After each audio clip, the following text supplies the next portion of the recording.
Boy, I know. Know I got the feels. Boy, I know. I know you feel it too. mm. Hello, friends and universe and people of the internet. This is a new episode of EVB TV where I talk about my life and experiences and lessons that I've learned to share with the world so that way we can all grow and experience this thing called life together. Today's episode is going to be called You Gotta Feel It to Heal It.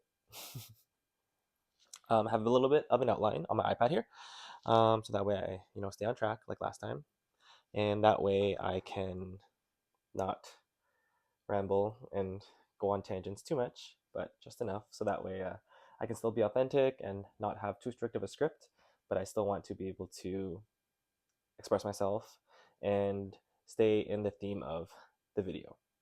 So today's video is going to be about healing, of course, with that title. As I mentioned in my last video, that I've gone through a lot of healing transformations and a lot of really challenging but necessary lessons that taught me a lot, while also doing a lot of shadow work and healing and self-isolation. And in doing so, I came out on the other side feeling stronger and better than ever.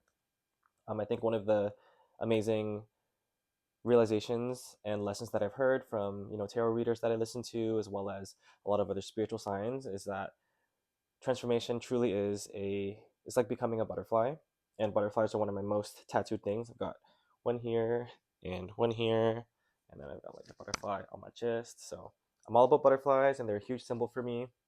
My mom also has a butterfly tattoo, so they've always really resonated with me, specifically blue butterflies. That's why the one on my chest is a blue butterfly.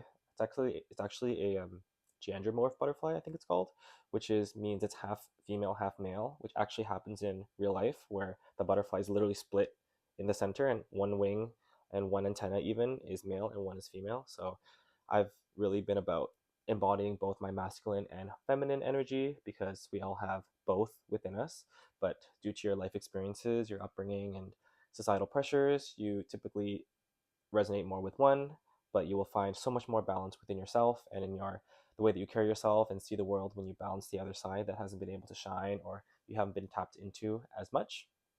So yeah, that's a little bit about butterflies, but I do feel that in a butterfly's lifetime, it becomes a butterfly once, from caterpillar to cocoon to butterfly, and in the cocoon phase, a caterpillar literally turns into goo, disintegrates, and then reshapes its body, and then turns into a butterfly. Can we just like take that in for a moment, because that's like that's insane. That's like, I don't even know how to scientifically or even spiritually describe that, but also I can relate to that because in this cocoon phase, you really just you face a lot of parts of yourself that you hid away for a long time, or you change and reshape not only your physical body but your mental, your spiritual. Then you come out, and then you've got these beautiful wings, and you get to fly and explore this world. But as humans, I feel that that happens multiple times. There's been times where I'm like, hey y'all, I'm a butterfly now, I'm ready to go out there. And then a second later, I'm like, oh, I guess I'm in a cocoon again. So, and then you come out as a butterfly again, and then your wings are even bigger and more beautiful, and you're even more authentically yourself. So there's constant transformations as a human, whereas in a butterfly's life cycle, it's very much a one-time thing. So I think that that's really important to know about the healing journey. So let's get started. So, as I mentioned in my last video, I'm certainly coming out of a healing era. So, a lot of really challenging but necessary lessons and experiences that really helped me come into this newer version of myself. And I needed that time to honestly go through it for me. I took time off social media, I took time like outside of the whole world basically, and just was with myself. And that was really surprisingly challenging because I am a social butterfly and I'm so used to being not only in the public eye but also like accessible to people, like being able to be reached quickly. I responded to people quickly, and I didn't do any of that in the last 6 months. And honestly, that really helped me find myself, and I needed that time because none of us should really be accessible to the whole world at the drop of a hat, because then that means you're not really choosing yourself, and you're not being there for yourself first and foremost. and you need to be able to see yourself and have your ensure that your cup is full so that you can pour into others, and not only others but also into your own dreams, and also into, so I'm pouring into friends, I'm pouring into family, I'm pouring into my dreams, I'm pouring into my self-care and my passions. But before, I literally had an empty cup, and I was like, oh, okay, I guess let me see what I've got left. And I was trying to like pour out of an empty cup, and that's really hard to do because you only have so much to give, and you only have so little when you haven't been able to fill your cup. But when you fill your cup and take time to have a full cup that's almost over, practically overflowing, not even almost, it is overflowing. It's like it's pouring into everything naturally, versus here, take whatever I've got left, and then you're left with an empty and broken cup, you know. But I took my empty broken cup and I glued it back together. I think it's called kisagi. Okay, Google, what's the Japanese art called where you um, put broken cups back together with gold foil? Kintsugi. On the Kitsugi. website That was close. nonliving.com, they say it's called kintsugi or Kintsugi. kinsukuroi, literally golden in repair. Kintsugi is the process of repairing ceramics Mm. traditionally with lacquer and gold, leaving a gold seam where the cracks were. Thanks, Googs. So, kintsugi, I was pretty close. I basically took the broken pieces of my cup, put it back together, and then used gold foil, which is kind of like the healing journey, to put myself back together. And now I'm able to fill my beautiful cup up. And it's kind of like a representation of the brokenness that I felt now ended up empowering me. And now I have this beautiful, unique cup. That doesn't mean that I'm erasing that pain. I'm like owning it and honoring it. And now, even using the gold foil, it's like I'm not putting it back to exactly how it was and using clear glue so it doesn't look like I'm broken. I'm honoring that pain, and I'm honoring what I learned. And now I'm wearing it like a beautiful badge. And now I have this beautiful cup to pour out of, while also acknowledging what I went through to get there. Right?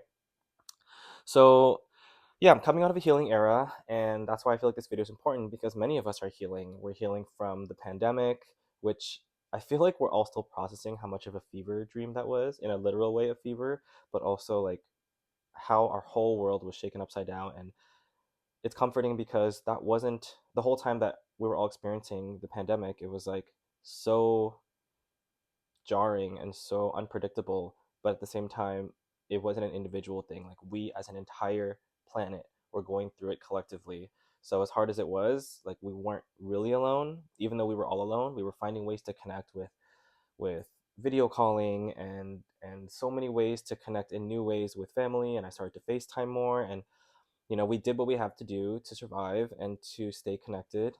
But now that things are back to quote unquote normal, it's like, are they really back? Are they really normal? Like, what did we learn from that? What are our takeaways from that? What do we really value now? Like, can we really go back to the old world of distraction, and and not really looking at your authentic life and what you truly want to do, and clocking into a place for work that you hate? It's like, none of that, all of that, well, none of that matters, and all of that changed when you realize that it could just be taken away from you just like that. So we're healing from that, and now it's time to be like, wow, that pandemic really happened, and a lot of us unfortunately lost family members, and we have to unfortunately mourn those that aren't here anymore. And the ones of us that are still here, like, I almost lost my dad, but he's still here, and now I cherish every second, every moment with him. And that pandemic taught me that. And it's not that I didn't value him before, but now that I value him, now I can value him so much more, knowing how fragile life is, right? And also my own personal life, I'm like, I don't want to do anything that doesn't feel like it resonates with me.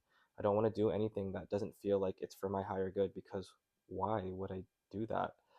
And we've been conditioned to agree to things that we don't that really aren't for our best interest, or to just do this just because you're being told to. But no, like, our journeys are totally up to us, and it's up to us to decide what's best for us. So that's definitely something that's been a takeaway from the pandemic. And something as simple as, when you do apply for a workplace, I feel that pre-pandemic, it was very much like the employer being like, do you have any questions for us? And we'd be like, no, like, I hope that you can hire me, and I hope that I'm good enough. But now it's like, yes, I do have questions. How are you protecting your employees? How are you going to handle, a pandemic situation? What do you think about work-life balance? What do you think about mental health? We realize now that not only is a workplace offering you something, but you're also offering something that's valuable to the workplace. And it really, these workplaces are nothing without us working for them or without people making it function. So it's really important that you feel valued and heard and seen mutually by your workplace, and not like you need them because they're paying you. No, no, they're paying you for your lifetime. So don't forget that, y'all. Do not forget that. So that segues into like navigating relationships and workplaces. Workplaces are like personal relationships. They kind of go hand in hand. So for this topic, not only do those apply to workplaces, the questions that I asked, but they also apply to relationships.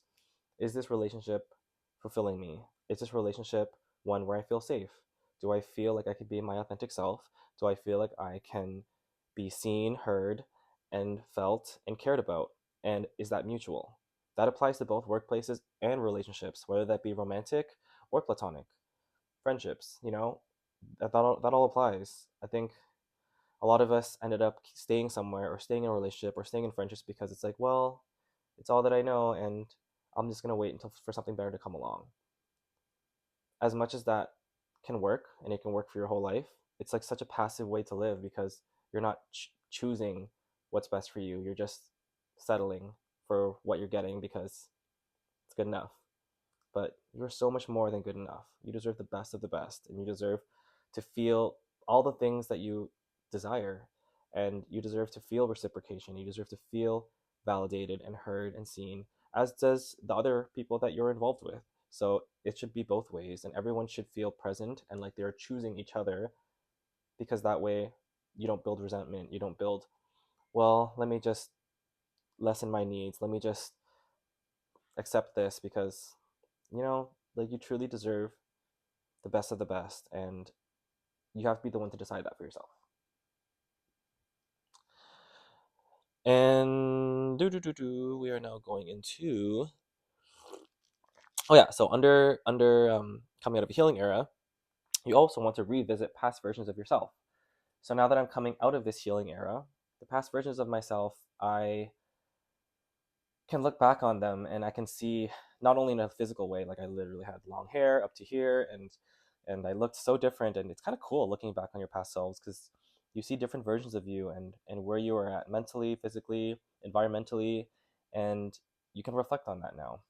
When you go through the healing and you let yourself feel it to heal it, you can now look back on past parts of you and be like, this is how I used to cope with things. That makes sense. I needed to do that because I wasn't happy. Or that version of me felt really unheard. So I was just paralyzed and I couldn't do what I wanted to do because I was so sad, and I wasn't even able to express it because I wasn't in an environment that encouraged me to express, or I didn't feel heard. So that makes sense that I was just stuck. And you're able to reflect, honor, and even give love to that version of you because they were just trying their best.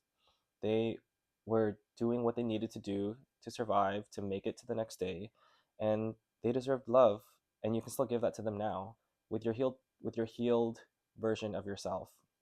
Even though there's more healing to do, always, it's still beautiful to honor that version of you versus being like, yeah, that version of me was so awful, and I wish that I wasn't that version of me then. It's like, no, that version of you survived, so you can be the version of you that you are now and today.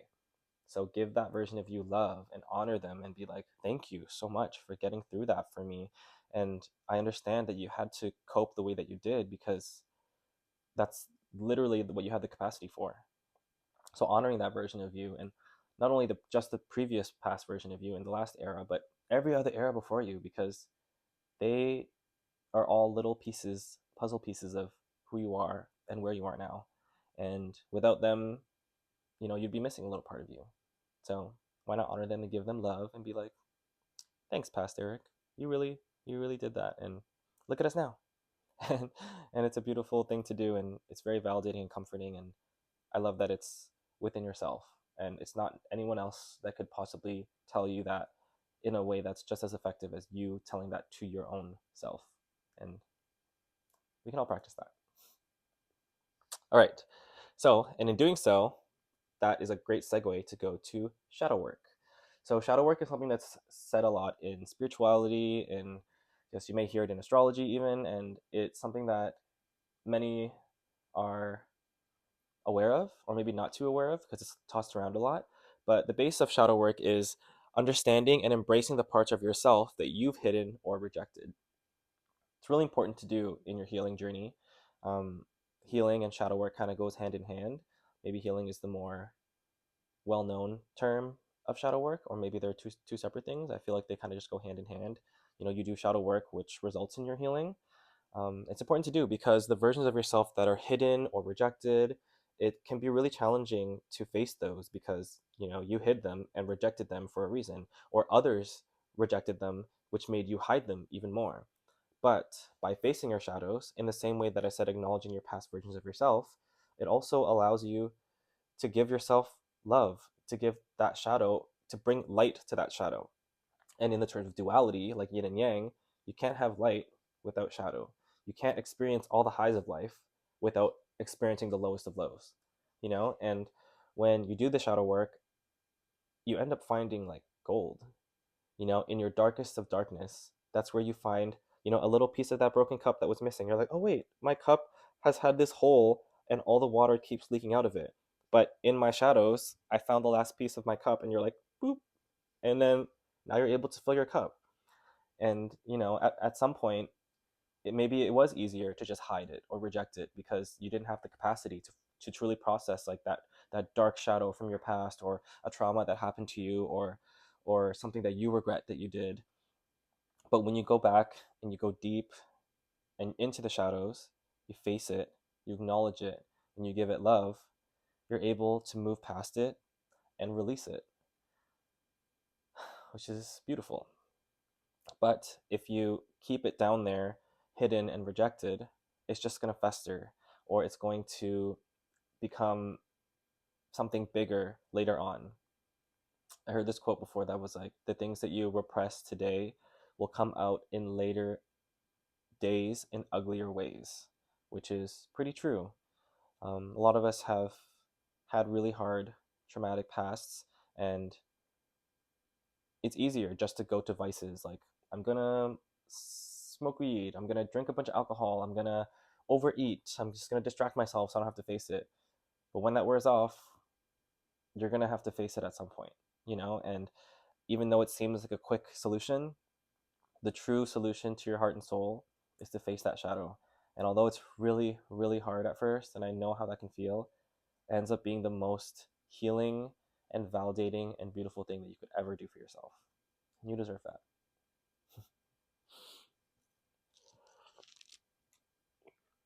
Because it allows you to release what no longer serves you so that you can start living more and more as your authentic self. And yay for that. Woo-hoo. So now we're going to go into traumas, patterns, and cycles. So in your healing journey, and doing your shadow work, there's a lot of things that you end up facing. So traumas are things that you have experienced, some things that people have inflicted onto you. Patterns and cycles are things that you were used to from your childhood, or cycles that you know got into the habit of from your upbringing, your parents passed on to you, your relationships reflected from your childhood. There's so many things that are not your fault at a lot of them, because they were just due to the circumstances of your environment, your family. But at the same time, it is up to you to acknowledge those, and then you get to decide what your present and future is, because we can't change the past. And you know, the past is something that is like an old narrative that you get to rewrite. You know, maybe just because you grew up in this way, you grew up in a family that was non-emotional, which is what I experienced, in a non-emotionally expressive family, that doesn't mean that I have to live my life not expressing. Now, if anything, I found so much power in expressing my emotions. I find so much power in crying. I find so much power in being vulnerable, not only in person with my interpersonal connections, but also online. And other people would be like, "Oh, I can never do that," or my family could be like, "Oh, I would never cry online," or I would never talk about problems online." I'm like, okay, that's your choice, but I am finding validation in that because I found I didn't have that space to express myself emotionally or authentically a lot in my childhood. So now by doing it online, I'm healing that, and now that's my new norm. And it may not be for everyone, but it's working for me. And if I spent a majority of my life and earlier years particularly feeling in a box or feeling like I have to fit into the mold of how I'm supposed to express myself, how I'm supposed to act, now by just letting myself express loudly and proudly, I'm like healing that, and I'm setting what the tone is for me now, and I'm rewriting that old narrative that like you're not supposed to express yourself, you're not supposed to be emotional, you're not supposed to cry, you're just supposed to be happy or just do what you're supposed to do and be a good boy. Now I'm like, no, I'm gonna express every emotion and feel every emotion in a healthy way, because that allows me to feel like my full well-rounded self and the complex and deep and intellectual and sensitive and vulnerable person that I am, because that's what the human experience is, embodying and loving and feeling things. And that means sadness, that means anger, that means happiness, that means guilt, that means shame, that means all the things. So why not experience everything? Because if life is a pie, why would you just want one slice? I'm going to have that whole ass pie and experience the whole pie that is life. Ooh, that was a good quote, because Life of Pi, the movie. I should watch that soon. Mhm. But yeah. So yeah, be the one to break the cycle, break the loops, and don't even underestimate the power of your choice and what you can do in this lifetime, because you can be a generational trauma breaker, whether you believe it or not. Because it seems like it's impossible. Like, oh well, my parents didn't, so like, what's the point? Or especially for our parents who are even more hardwired to think that, oh, I can never do that because my family. Oh, which I don't blame them, because they're even more deeply seated, their traumas and stuff like that. But for us, it's like, yeah, my parents didn't say I love you to me growing up. Well, yeah, like my parents didn't say that, but just by me being like, hey, I love you, texting, oh, I love you. Now my parents, both my mom and my dad more so than my mom, aren't afraid to say I love you now. I just changed that by starting to say it. And although it seems so weird at first, like, oh, I love you, and it can be weird, you can be like, oh, I love you, mom, oh, I love you, dad, and it feels weird, but more and more over time, it becomes normal. And now I can text both my parents, I love you, and it doesn't feel weird at all. And now from here forward, from me onwards in my family line, in my family tree, in my bloodline, whatever you want to say, I love you will be a normal thing. But maybe who knows how many generations before me that wasn't said, or at one point it stopped being said. But just by me choosing to say it today, it's the new norm. So you do have the power to make a difference. You do have the power to change, and it's small changes can make the biggest impact, bigger than you could possibly ever imagine, because life continues after you, and who knows how long it'll continue for. But why not make the changes now to build a better future and a better life, not only for your present self, but for your future self and your future generations? So be the generational trauma breaker, be the one. What do they say in that Espa song? I bring all the drama, ma, ma, ma. I break trauma, ma, ma, ma, with my girls in the back, girls in the back. Yeah, I can't believe that Espa, one of my favorite K-pop groups, in the song Drama says, I break trauma, ma, ma, ma. Like, come on. Come on. We break trauma. We are trauma breakers. Mm, let's do it. Let's break our traumas. um, yeah, and that's a huge sense of empowerment. If you don't realize, like, being the one to be like, wow, you go from being like, yeah, that's just how my family was, so that's how I am. Like, you can choose for that to be your narrative, or you can be empowered and be like, actually, that's not really how I vibed with that. I never really vibed with that growing up, but now I want to be full of love. I want to express love. I want to feel emotions. I want to cry. I want to be able to cry to my parents. I want to be able to cry in front of my dad and my mom, because that's a beautiful thing. That shows I have strength in my vulnerability, strength in my emotions, and I can show them that too. And even, especially I would say for my mom, who's probably the most challenged in emotional expression, like, even if she still feels uncomfortable when I express my emotions to her, I'm starting to see her slowly open up and be like, yeah, I'm going through this right now. And I'm like, thank you for sharing that. And that's so beautiful that even in baby steps, I'm showing, oh, you okay, Pepsi? My mom is slowly starting to open up to be able to express herself. Oh, watch the camera. You okay, baby? You want to come on the camera? Or do you have to go out again? Hey, my dog. 1 second, friends. My dog's having little poopies. We are back. Pepsi's taken care of. Giving her some pumpkin now, so that way she can have a little better tummy. Definitely recommend pumpkin puree if you or your dog or pet are having any stomach problems. Pumpkin puree is the one. Take note of that. So we're ending this video with two more points. The next one is acceptance and empathy. So through embracing the unchangeable past, it ends up definitely being one of the hardest because we spend so much of our life regretting or feeling shame or wishing that things weren't the way they were when you were younger, so that way you wouldn't have to go through that. But when you just accept it and realizing that you can shape your present and future with intentionality, it changes everything. Because realistically, you can spend your whole life wishing that things were different, or wishing that you grew up in a different environment, or had different family dynamics, or different blah blah blah. But at the end of the day, it's not changeable. So if you accept it and be like, you know what, it is what it is, and it was really hard, and practice the other things that I said earlier to give love to that version of you, give love to even the others that inflicted things onto you, because you have empathy towards them now. It leads you to acceptance, and when you accept the past, you are now a magician of your present and your future, because you get to decide what goes on from here. You get to decide what your boundaries are. You get to decide what you want to resonate with, and how you want to live your life. That's up to you.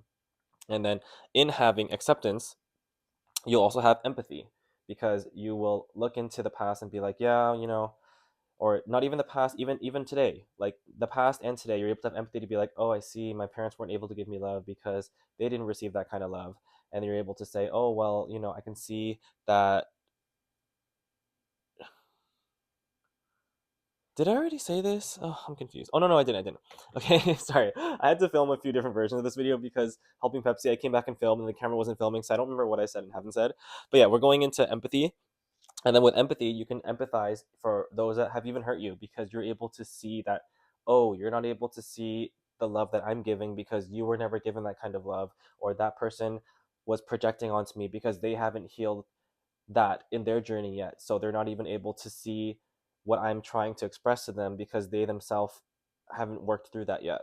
So in having acceptance and empathy for others, it just takes off so much off of yourself, because you're not subjecting yourself to try to have someone understand you that isn't even able to see it within themselves, but you're also able to see where they are and be like, okay, I see that you're there. Let me give you space to have that healing. I'm not going to hold any resentment or anger towards you, but I'm going to protect my peace and my energy. And I'm going to let you have all the time that you need to have to work through those things. And whenever we're able to meet at a place where we can see eye to eye, then maybe one day this conversation can happen. But in the meantime, in the same way that I needed isolation and I needed time to heal with myself, we need to give others that time. And although it's really hard to go through that, to be projected onto, or to have someone not see what you're trying to say, at the end of the day, it ends up being freeing when you don't put that responsibility onto you, and you're able to empathize with others and give them that space. It just ends up being better for everyone, because you can relate to that at the end of the day. I've been at a place where I regret the things that I've said, I regret my actions, I regret things that I've done. But when you, like we said before, when you give love to your shadow self and give love to your shadow qualities and your shadow traits, it helps you empathize with others that much more, because you know what it felt like to be in that state of mind, to be in a place where you were just going to vices, or where you were projecting outwards to everyone because you didn't know how to face your shadows, or you didn't have the capacity to face your shadows. So when you see someone going through a part of your healing journey, a part of their healing journey that you once went through, you're able to empathize with that. And that's beautiful, because you're showing acceptance for them, you're showing acceptance for your own past, and you're able to empathize and be like, ah, I see where you're at. It's okay if we're not seeing eye to eye right now. Let's just go. Let's just do what we need to do for ourselves, and maybe we can come back to this one day. Maybe not, but at the end of the day, this I need to focus on me, and you need to focus on you, and that's okay, and that's beautiful. And it lets you see that, understanding that everyone has their own wounds and healing journeys, just as you do. So that's, we're all on our own journeys. No one here, we're not all final main characters on our last episode. Like, we are on our character arcs. So why not let everyone grow and shine together? Which doesn't mean being perfect all the time, but it does mean seeing people where they are and seeing where you are. And that's a really comforting place to be, instead of being a people pleaser, or someone that's trying to fix everyone, or you trying to make someone heal faster than they can, because that's where you are. Like, that's not fair for you to put onto somebody else either. And I'm definitely someone that has maybe put those expectations onto others, because I have gone through a lot of healing in the last bit.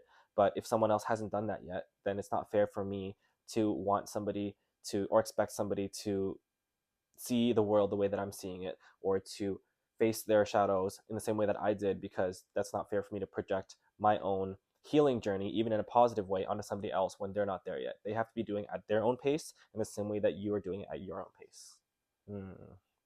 I'll drink to that a little bit. Got one last closing point, which is vulnerability is power. Because the truth about healing is that none of us are perfect, and healing is a lifelong process, and it's a lifelong journey.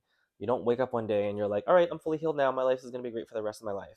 No, there's so much to go through still. There's so much life to live still, and that doesn't mean it's going to be perfect, but you're going to be able to go through experiences with so much more grace. You're going to know when you see a cycle or a pattern or situation that brings up something that you've healed from, you can handle it so much better from a place of love. You're able to, even when you express or feel anger, you're like, I'm feeling angry right now, let me take a second, let me center myself, come back to this when I'm feeling better. Whereas before I'd be like, oh, I'm really angry, I'm going to respond with anger right now. So when you go through healing, it lets you handle situations, experiences, and just your own overall state of being at such a higher place of love and light.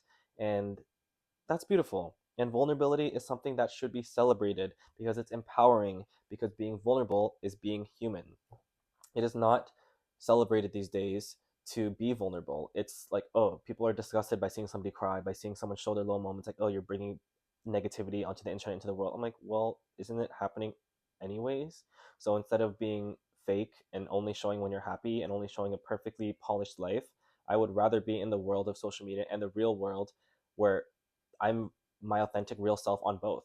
I don't want my online self to just be some happy-go-lucky version of me, but meanwhile I'm miserable offline, and people are like, "Oh, you're so happy. I love how happy you are," and I'm suffering in real life.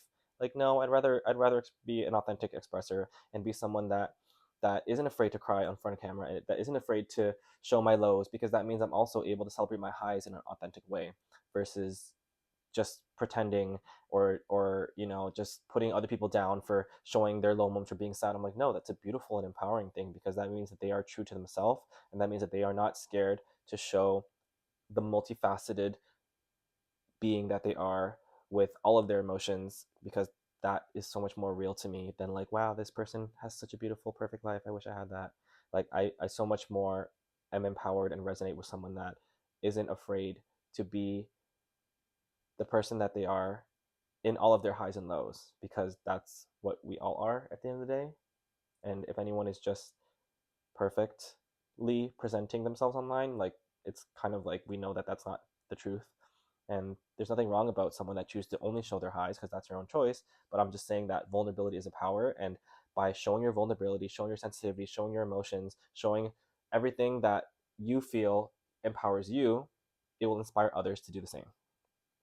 So that's the takeaway of my message, because owning your story and being open about your journey inspires others. And yeah, you really do got to feel to heal it. So let's all feel and heal together, so that we can all be our authentic selves and shine our lights and inspire the world to just be more real, be more authentic, and be human.